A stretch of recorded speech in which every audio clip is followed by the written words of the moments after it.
Yes, মাননীয়। প্রতিকার চেয়েছিলাম। এ বিষয়টা কোনো দলের সাথে সম্পর্কিত না।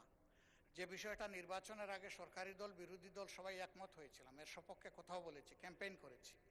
আমরা প্রতিকার যে পেলাম না, এতে আমরা না, এতে দেশবাসীর তাদের রায়ের প্রতিফলন হলো না, মূল্যায়ন হলো না। আমরা বিরোধী দলে বসে এই অবমূল্যায়ন আমরা মেনে নিতে পারি না। এই জন্য তার প্রতিবাদে আমরা ওয়াকআউট করছি। মাননীয় বিরোধী দল নেতা, আপনি আমার বক্তব্য তো সম্পূর্ণ করতে দিলেন না। আমি আপনার পুরো বক্তব্য শুনেছি। আপনার ওয়াকআউট করা আপনাদের অধিকার, কিন্তু আমি বলতে চাই যে আজকে একটু পরে আরেকটি মুলতবি প্রস্তাব বিবেচিত হবে। সেখানে আমার মনে হয় যে আপনি আপনাদের প্রশ্নের উত্তর পেয়ে যাবেন এবং সেখানে মন খুলে আপনারা আরও কথা বলতে পারবেন। সুতরাং আমার অনুরোধ হলো আপনারা ওটা শোনেন, তারপরে যদি ওয়াকআউট করতে পারেন প্লিজ ফিল ফ্রি। তবে প্রস্তাবটির ভাগ্য কী নির্ধারণ হয় সেটি আপনি দেখার জন্য একটু অপেক্ষা করে দেখতে পারেন।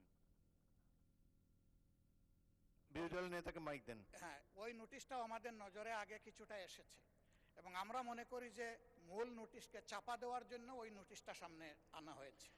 এই জন্য দুইটার প্রতিবাদেই আমরা এই সংসদ থেকে আপাতত মাননীয় বিরোধী দলের নেতা, ধন্যবাদ মাননীয় নোটিশই তো উত্থাপন হয়নি, আপনি কি করে বুঝলেন কোনটা চাপা দেওয়ার জন্য এটা করা হচ্ছে?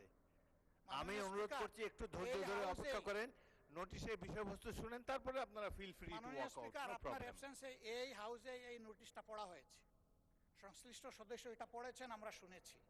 এই জন্য আমরা বুঝে শুনেই বলছি যে এই দুই কারণেই আমরা এখন ওয়াকআউট করছি। আপনাকে ধন্যবাদ।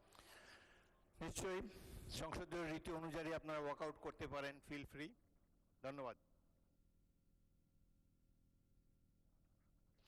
ইয়েস, মাননীয় স্বরাষ্ট্র